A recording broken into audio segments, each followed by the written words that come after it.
Paul, I want you to understand that it is our desire that you will prepare yourself for tomorrow.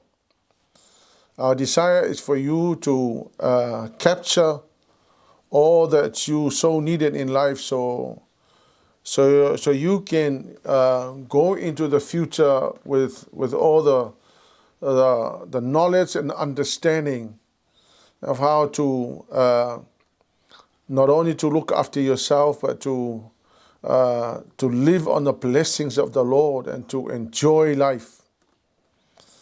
So that is the reason why we really wanted you to understand your blessings in the future is our concern and it's our priority. So this is the word of God for you. Come with me to John chapter 10, verse 10. As I said, it is my desire, and I'm sure it's the desire of the Lord, for you to enjoy the blessings of the Lord. God has done everything possible for your blessing. He has done everything possible for you to be blessed. So I want you to understand that it is the desire of God for you to be blessed. And so I believe that everything for your success is recorded in the Word of God, and for us to discover all the revelations so that you will know how to go into the future. None of us wants to live in hell in the future. Everybody wants to live in the blessings of the Lord. And I tell you, if you understand the desire in the heart of God, you will do something about it now. So John chapter 10, verse 10. And so I want you to read it to yourself. So look at the verse and read it to yourself. Everybody look at the verse and read the verse to yourself so you understand where I'm coming from. So I'm going to read it from the New King James Version. The thief, or Satan, does not come except to steal and to kill and to destroy. But Jesus said, I have come that you may have life, and that you may have life more abundantly. So let's have a look at this one verse. This one verse, there are two things that we know from this one verse. Number one, God's purpose for you and Satan's purpose and aim for you. So in that one verse, it tells us that God has a purpose for your life, but Satan also has a purpose for your life. Now, let's have a look at first the aim of Satan, or the enemy. Satan came to steal, kill, and destroy. So the aim of Satan for your life is so that you can have an awful, real bad tomorrow. The devil does not want you to have any good tomorrow. Now, let's have a look at 1 Peter chapter 5, verse 8. Now, let's have a look at 1 Peter chapter 5, verse 8. Everybody look at your Bible, and I want you to read it loud to yourself. 1 Peter 5, verse 8. 1 Peter 5, verse 8. If you don't know where Peter is, it's in the New Testament somewhere, towards the end of your Bible.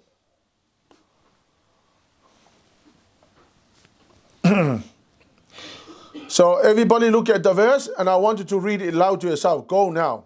Go.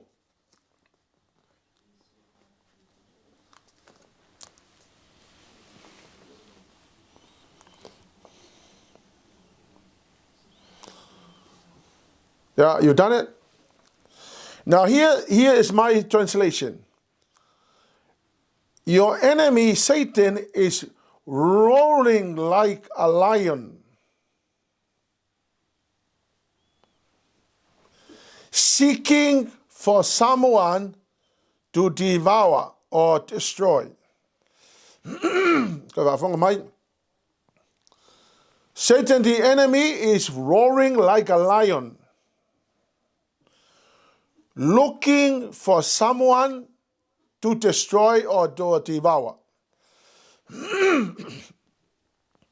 So let me explain that verse a little bit.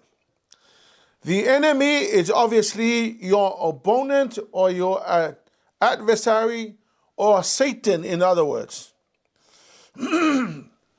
Excuse me. He is roaring.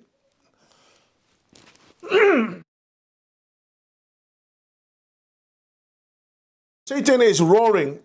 Well, have you heard of a lion when a lion roars?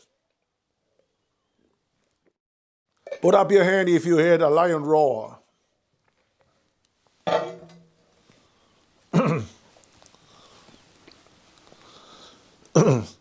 So when a lion roars, Satan is like that.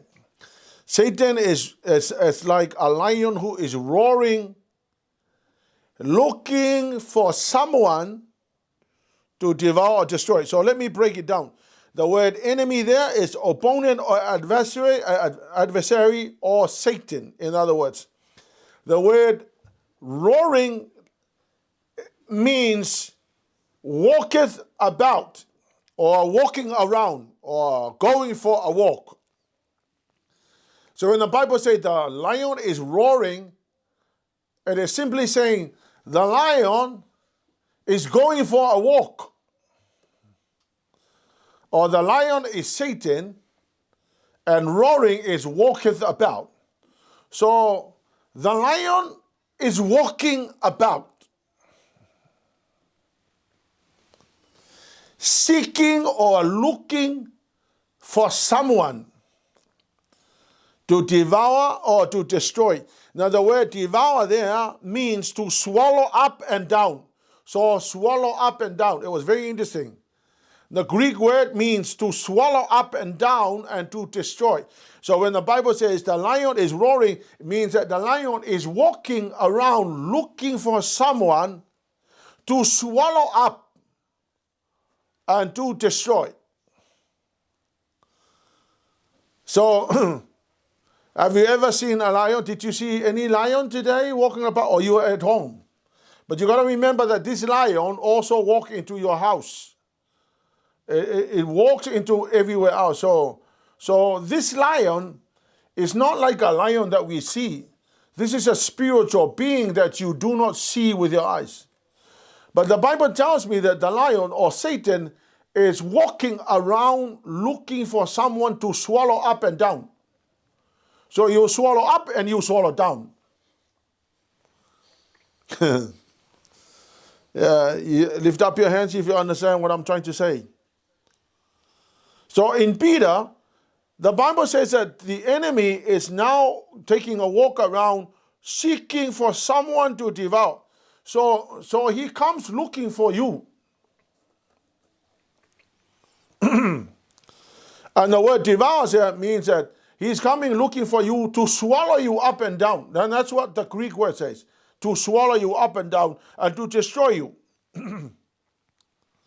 So when the Bible says in John chapter 10, says that Satan came, his aim is to steal, kill, and destroy, Peter tells us that this enemy is taking a walking around looking for someone.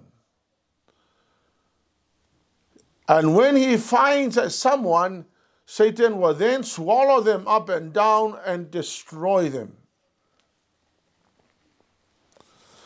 So you got to understand that you are a target. Tell the person next to you, you are a target. Or tell yourself, you are a target. As long as you live your life as a Christian, you are a target. So Satan is walking around looking for someone to swallow.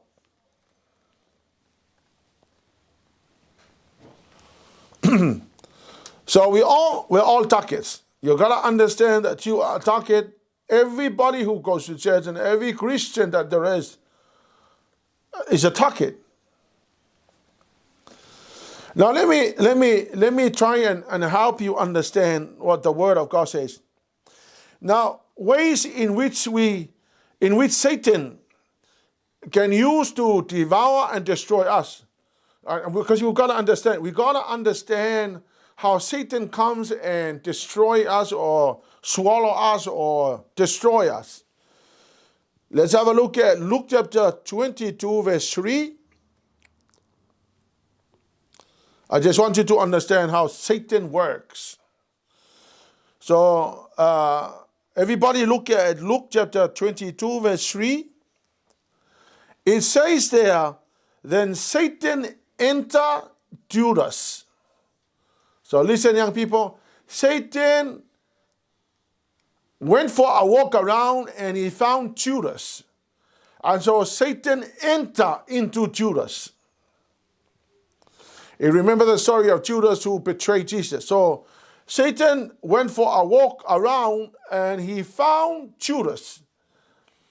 And he found Judas who happened to be a disciple of Jesus. And when he found Judas, he entered Judas. And he possessed Judas.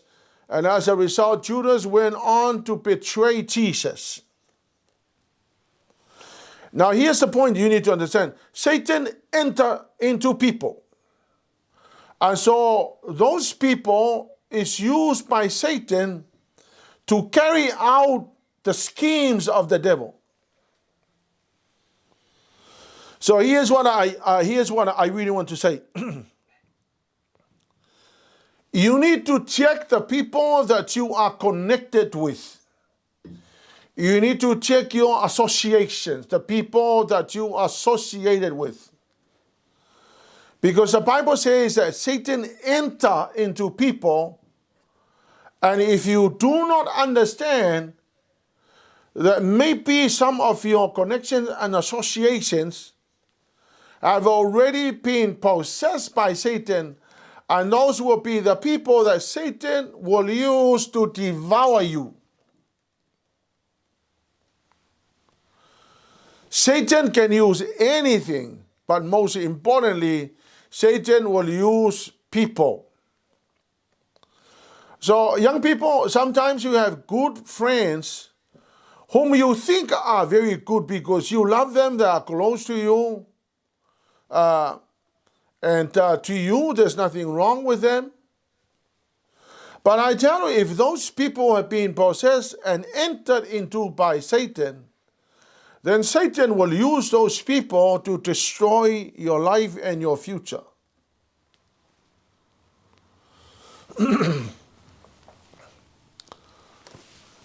Put up your hand if you understand what I'm saying. So, let me give you an illustration here.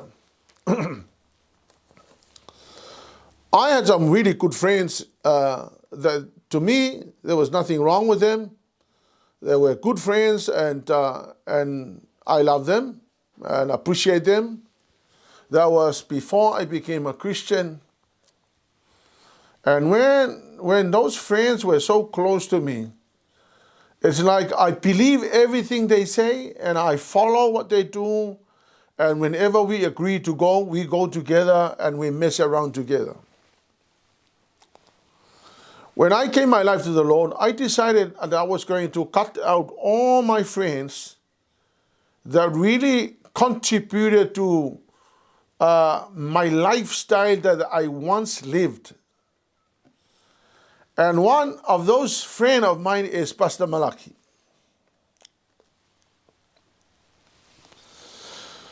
we were so close with Malaki, and those days, you know, whenever we want to go anywhere, so we just go out, we drink, and we will find some marijuana, and we smoke marijuana. We just do all sorts of bad things. Because he was my good friend. I had no idea that I was destroying Malaki, and Malaki was destroying me. Thank God that we gave our lives together. On the same Sunday, I gave my life to the Lord. Malaki was in the same meeting, and on the same time, on the same spot, we went and we gave our lives to the Lord. When we came back from the YFC camp, we had already made our decision to follow the Lord. I remember we sat down and we made a decision. I said to Malaki, we're going to have to cut off all our drinking friends. We're going to have to stick together and make sure that we will have nothing to do with drinking friends. We will still love them, but it's time to make a decision to cut them off. So Malaki and I decided that that's what we were going to do. And then we also agreed that we were going to check on each other. So Malaki will check on my life and I will check on his life. And it went on for years.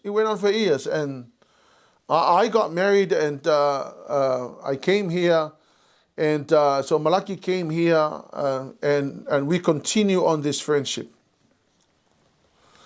And thank God, he's a pastor now. I'm a pastor. But we were good friends. We're still good friends. That's the kind of friend you want. You want somebody that is going to help you get you somewhere on good grounds. And the decision that we have made to cut off all our drinking friends really paid off. So we had to make some new friends. There were good friends in the YFC. But it was not easy. It was very difficult. It was hard because I love my drinking friends. There was nothing wrong with them. They didn't wrong me or anything like that. But I know that the lifestyle that they are living is going to destroy my life. So we decided, Malaki and I decided that this is what we were going to do. So we became friends, and we would check on each other. So anywhere Malaki goes, I check on him, and anywhere I go, he check on me. So we kept on checking on each other.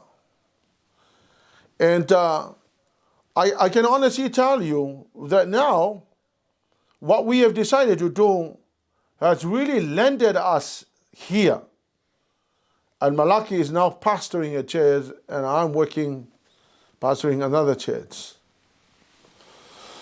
So what you really need to do, you really need to take the people that you associated with, your friends, your true friends. Because I tell you, when the Bible tells me that Satan enters into people, it means that Satan enters into people that you may never know, you may not understand. And to you, there's nothing wrong with those friends. But I tell you, those friends can someday and somehow will impact your life, that as a result is going to take you somewhere. Yeah. So it's amazing. I had another friend, one of my best friends. I remember we came here together in 1981, and he stayed, and I went back. And when I went back, I gave my life to the Lord. But he was a good friend of mine, a very close friend. He came here, and he stayed with my brother here in Auckland. And he got married and moved down to Waikato, and went back to nursing school. And he's now still a staff nurse at Melbourne Hospital. And a great friend of mine, a very close friend, but he's not a Christian. And I've decided that I was going to cut off my friend and have nothing to do with him, even though he was a very close friend. He was like a brother to me. And in fact, he stayed like a brother to my brother, who the late Suluape, who died. So you got to understand, you have to check the people that you associated with. Because those are the people that will either help you and contribute to your amazing tomorrow, all the wrong people that are going to destroy your life. Because you have to understand that Satan wants to steal, kill, and destroy you. Now, in 1 Corinthians 15, verse 33, 1 Corinthians 15, 33, everybody look at your Bible. Mua KORINITO lo na matau pa esfuru lima fai upa tolu tolu. Va'ai lau tuspaia, look at your Bible. Here's what it says. It says, bad company or a bad association will corrupt your character. So I said the wrong association, the people that shouldn't be in your life will corrupt your character. So anybody that is not going to contribute to the blessings of your life tomorrow, you need to make a very wise decision. In Proverbs 13 verse 20, have a look at Proverbs 13 verse 20. Everybody look at your Bible. Everybody look at your Bible. Do it enthusiastically. You have to love your Bible. You have to love the Word of God. Now here's what the Word of God says. Walk with the wise, you become wise. You associate with fools, and you get into trouble. So the Bible says you walk with the wise, you become wise, or you associate with the fools and you get into trouble. So let me repeat myself. Satan wants to possess people and enter into people, and imagine if those people happen to be your close associations or the people that you love to hang around with. Then the Bible says that bad company will corrupt your character, or a wrong association will corrupt your character. Or the Bible says if you walk with the wise, you will be wise. If you hang around with the fools, you are going to be so foolish. So then here's what I will make a decision. I will make a decision. I'm not going to walk around with the fools. I am going to walk around with the wise, because the wise will help me, challenge me, and inspire me. The wise will inspire me. They will challenge me. They will encourage me to get better in life.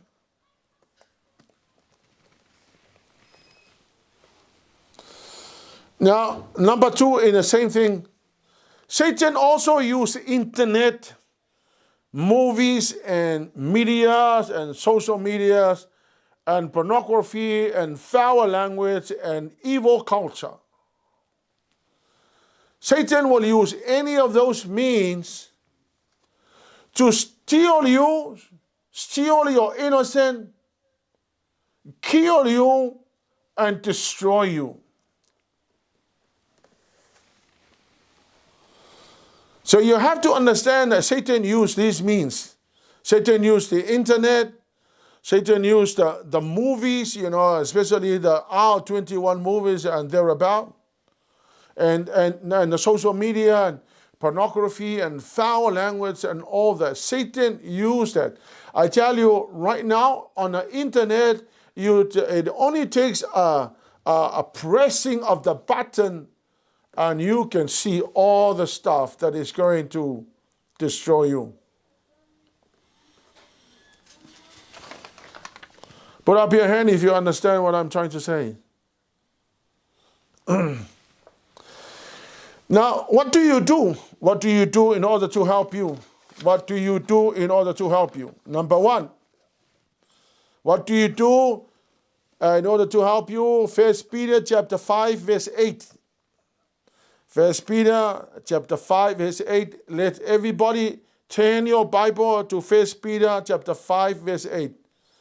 Look at your Bible and make sure you find the verse. Don't just look at your Bible and pretend that you have found it. And once you find it, lift up your hands that you found 1 Peter. Lift up your hand that you have found 1 Peter. If you haven't found 1 Peter,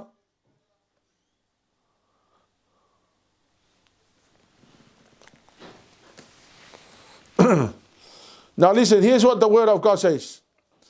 1 Peter says, be sober, be vigilant, and run from anything that will stimulate or stir up your youthful lusts. So let me break it down so you can understand and simplify it for you. The Bible says, number one, be sober. Now, what does sober mean? Now, here's what sober means. Sober means stay alert, keep your cool heart, control yourself, and be careful.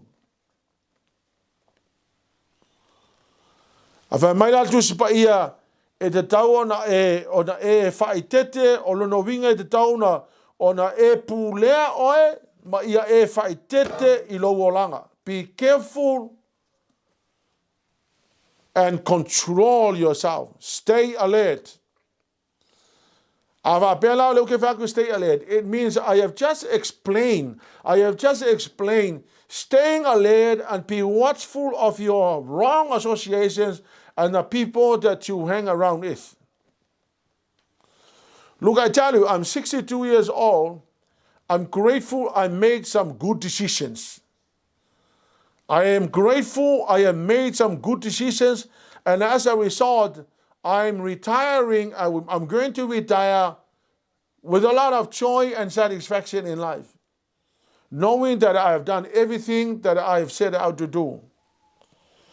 But here's what the Word of God, be sober, stay alert. So watch out for the people that are going to inspire you and challenge you and help you. Those are the people you need to hang around with. So the Bible says, be sober, stay alert, be watchful. Number two, the Bible says, be vigilant. V-I-G-I-L-A-N-T. Be vigilant. Now, the word vigilant means to watch out, to give strict attention. Be cautious, be careful. To take heed, lest through remissions or disappearance of signs and symptoms, and indolence or laziness, some destructive calamity suddenly overtake you. So, I think hopefully you're not confused here. Let me repeat myself. When the Bible says be vigilant, it means you watch out. Make sure you give strict attention to the things that are destroying your life and the things that may destroy your life. Be cautious and be careful. I had no idea. I thought that going out one night to have a drink with some friends or some association, I thought that was probably the only night I would go out and do such things. So I remember one Friday night, some of our friends actually invited us to go night clubbing. So I thought, well, I've never done it before. Let me just, I thought there's nothing will hurt us. So Malaki and I, that was before we became Christians. Malaki and I decided we're just going to go out and drink. So we went. And we went cautious. We didn't know. We had no idea. Nobody was telling us. So we went. I thought that was the only night we were going to do that. That was the night that I felt the inspiration of Satan to continue on doing it every Friday night. So every Friday night after school, we will have dinner and we'll escape to the nightclub. And so I did not give strict attention to what I was doing. I had no idea that was the starting of the next kind of lifestyle. So I remember that was the beginning of drinking. And then I think a month later, we started to tap into marijuana smoking. We started to tap into drinking the methylated spirits. And I'm sure Whailonga and PETERU will understand. So we would go to the hospital and store the methylated spirits, and we would mix it with Coke, and we would drink just to make us drunk. So and then we went more deeper into the lifestyle. And because we had no idea, we did not know. But now I know that the Bible says, be vigilant. Be vigilant means watch out and give strict attention to the things that are going to destroy my life. Be cautious and be careful. And make sure that when you see signs and warnings, when you begin to see signs and warnings, it is calamity coming, calamity or troubles and destruction. As soon as when you see signs and symptoms, then you better opt out, or you decide, I'm going to have nothing to do with this. I'm just going to get onto the right track and be cool. Look, I tell you, now before we became Christians, we were really doing so bad at school. And I remember at that time, at the nursing school, we just went because we had no jobs. We wanted to find jobs. We couldn't actually find any job downtown, so we thought nursing was the only option available to us. So, going to school didn't really matter to us. So, we did very bad. But I tell you, as soon as when we discover the word of the Lord and what the word of God says, that's when we decided, my goodness, this is going to be an amazing step towards having an amazing future. I remember on that same year, and in fact our last year at the nursing school, that's when everything falls together. And because now we have good people around us that we're going to stir us and inspire us and challenge us and help us. And as a result, thank God I got a scholarship to come. And this is nothing to boast about. I'm not boasting about anything. I am telling you that your success will come your way the moment you begin to place good people around you that are going to inspire you and challenge you and help you and guide you on the right path where success will find you. Success will come looking for you. Success will fall on you. Hallelujah, Lord. And so the Bible says, be vigilant, watch out and see the things that is going to destroy your tomorrow. It is my desire to see young people get better in life. You have a good job. You move into a great tomorrow. Some of you young people have been telling me that one of your goals is to buy a house for your family, for your parents. Well, I want to ask you again, is that goal still in place? Or was just a moment, it was just a heat of the moment. You happen to say, I want to buy a house for my parents. But I tell you, whatever you dream of, it's going to come if you really surround your people with the right people that are going to inspire you. One of my friends that I could never forget was Dr. Asawa. Now, I remember when Dr. Asawa came back from training in New Zealand, and I used to work with her in Matotua Hospital. She was an educated elite. She was a medical doctor, and I remember we used to hang around with her, and she was a great mentor. She was a lot older than me, and she was the person that kind of inspired us, both me and Malaki. And because she was part of what we were doing in our lives, And I tell you, every time we sit down with her, she will always talk about getting better in life. Hallelujah, Lord. She's now a medical doctor in Samoa. She's still working as a medical doctor. But what a great friend to have. You know, people like that are the people that you so needed in life. Hallelujah, Lord. Now the third part of the verse, of the same verse, in the New Living Translation, here's what it says. It says, run from anything that may stimulate your youthful lusts.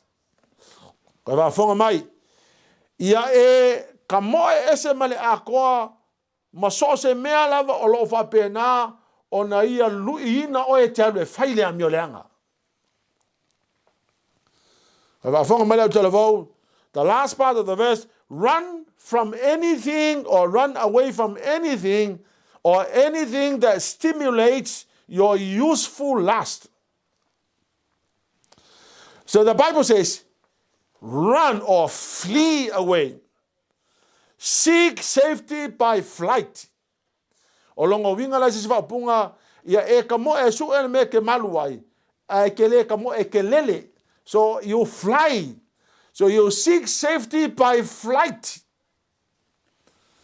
Or let's see, we have my escape safety out of damage. O longo winga te tau na su ele me ke sola yai inga ia e saunga le muai. Now, what are the youthful lusts? The youthful lusts are the things like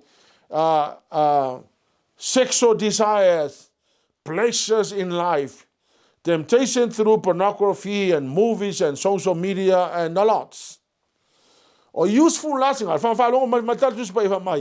Run away from any of those things that are going to stir up your youthful lust. Make a decision to run. Don't stay there. The Bible says, run from anything that stimulates your youth desires. There's a story in the Bible, the story of Joseph. And in that story, when Joseph was in a situation where Mrs. Potiphar was trying to encourage Joseph to sleep with her, the Bible tells me that Joseph got up and he ran outside. He did not stay in the place of temptation. I remember Tavale. Tavale always tells us, don't put yourself in a place of temptations. I remember being in the Youth for Christ, Tavale will always tell the Youth for Christ people, don't put yourself in a place of temptation. If you see that you are in a place of temptation, the Bible says, run. The Bible doesn't say, stay there and try to be strong. And the Bible says, run, meaning literally getting up and run. Go away from the place of temptation, because it is there that the devil will finally execute his plan for your life, to steal, kill, and destroy. So young people, the Bible clearly says that God wants you to have an amazing tomorrow. Hallelujah, Lord. Now, in verse 22 of the same verse, here's what Apostle Peter said. Apostle Peter said, pursue and seek after or run swiftly in order to catch righteous living, faithfulness, loving God and loving your parents, and having the peace in mind so you can enjoy your life. So the Bible says, pursue, pursue or seek after or run swiftly. Now the word pursue means to seek after or run swiftly. Swiftly meaning running fast. Nothing will stop you. So the Bible says, pursue and go after and run swiftly to catch the righteous living. E te tau na e ka moe, Inga ia e maua, ia e kamo e sawa, inga ia e maua leola wha leanganga. Ia lela matua te winga le wha punga lea.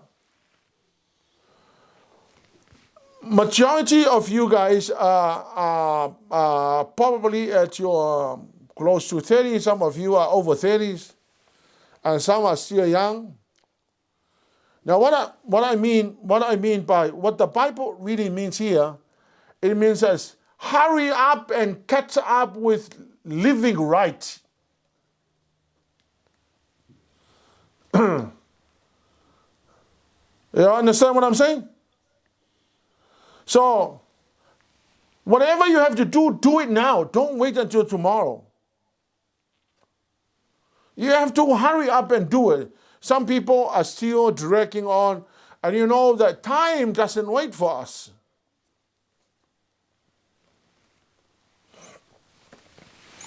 I remember while I was studying, I kind of went back and tried to remember what happened in my own life, because I can't use anybody else as an example. I'll better use myself. I remember I got involved in the YFC when I was 21 years old.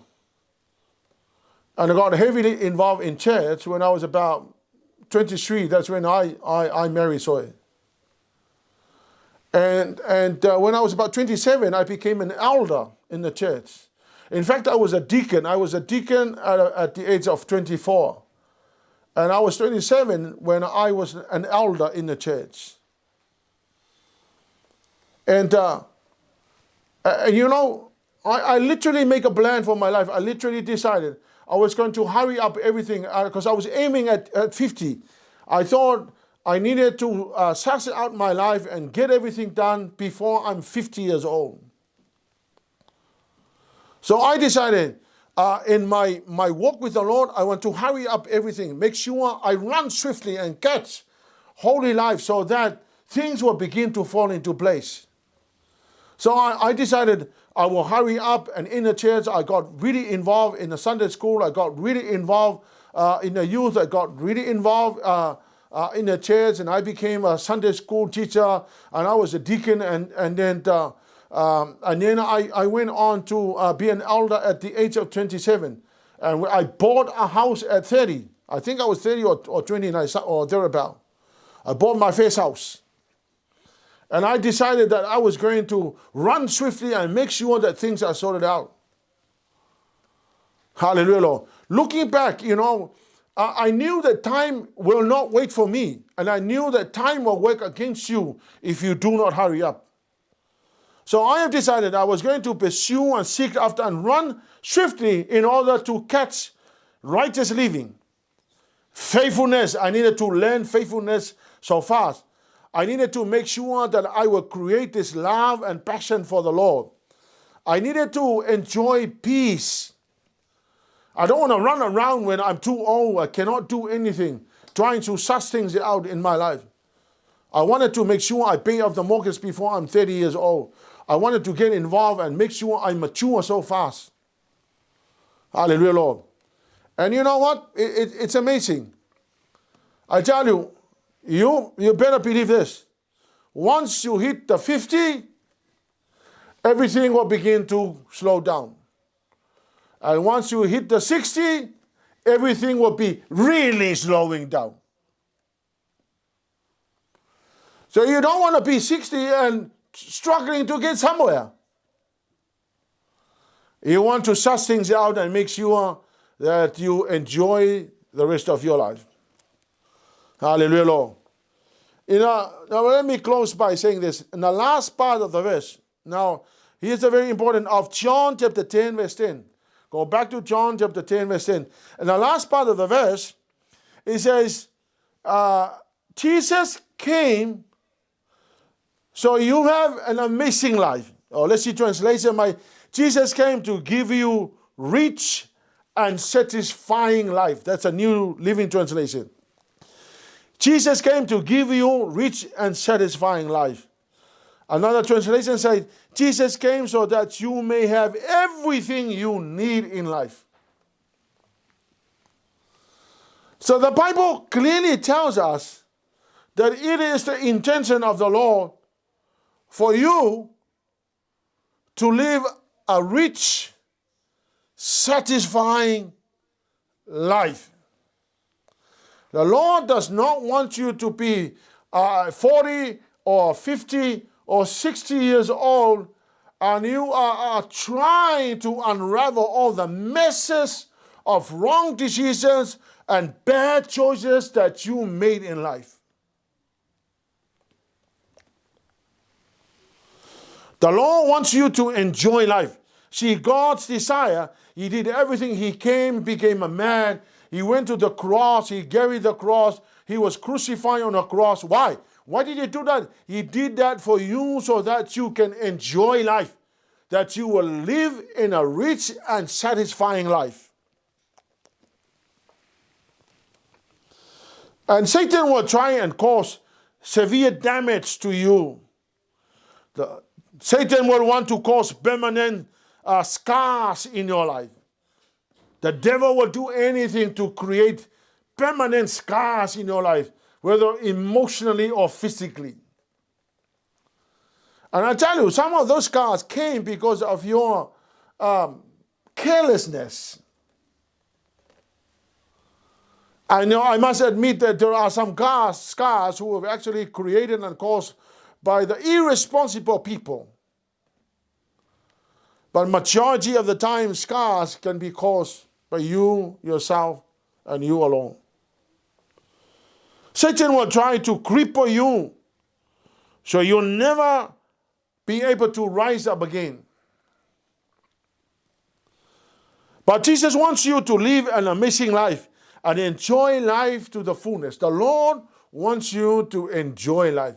What an amazing thing for you to have an amazing tomorrow. Obviously, if you're not married, you will obviously look for a husband or a wife. You'll get married and have children. Well, you want to have an amazing life with your children. You will want to enjoy peaceful life. You will want to enjoy all the provisions of God for your life. And God wants you to live in peace, man. Sleep well. Get up in the morning. That God has provided everything for you. That the Lord God has settled you in a nice place where you can actually enjoy the rest of your life. Young people, ia oto loa le no te ingo le atua la iei mo tātou. Ma na o le atua ia manuia lo numanai. Na o le atua ia le lei lo numanai. Ma na o le atua ia enjoyinga le numangai. Awana iei se mea te e whape nao na sauki a polo ngā o iei ma ve ese le manuia ma le saulo tonga le ma na o le atua e wati ate oi. Hallelujah lo. Se si angero lima pea e malama le mene u wha matala. Put up your hand if you understand what I've just said. Put up your hand if you want to live an amazing life tomorrow. That's the word of God. If you want to live an amazing tomorrow, if you want to have an amazing tomorrow, the Lord and the word of God says that this is the desire of God for you. But you have your part to play. Run from anything that is going to destroy your tomorrow. If you see something that is going to jeopardize, that is going to damage your tomorrow, run. Have nothing to do with those people that are going to destroy your life. Whoever is going to inspire your life, have those friends. Those are the right people. Be connected to the right people. Find some good friends who are doing well in life. Copy their lives. Hallelujah, Lord. Let their inspiration be yours, so that you can have a great tomorrow. Young people, this is where I decided to use to help me to steer my life to where I am. It's the Word of God. Read the Bible, understand the Word of God. It is an amazing truth there that will help you with your tomorrow. Hallelujah, Lord. Hallelujah, Jesus. Let's finish with the word of prayer. The of the young people, Lord God. Let them see revelation so they may know how to live their lives. The glory will come to you, Jesus, but they will have an amazing tomorrow. I pray, Father God, that let your will be done for their lives. May they have an amazing tomorrow, Lord God. I ask you for the spirit of wisdom, knowledge, and understanding. Come upon all of them in the name of Jesus. Thank you, dear Holy Spirit, for your help tonight. May the name of Jesus be glorified. And God's people will shout, 1, 2, 3. To God be the glory forever and ever. Amen.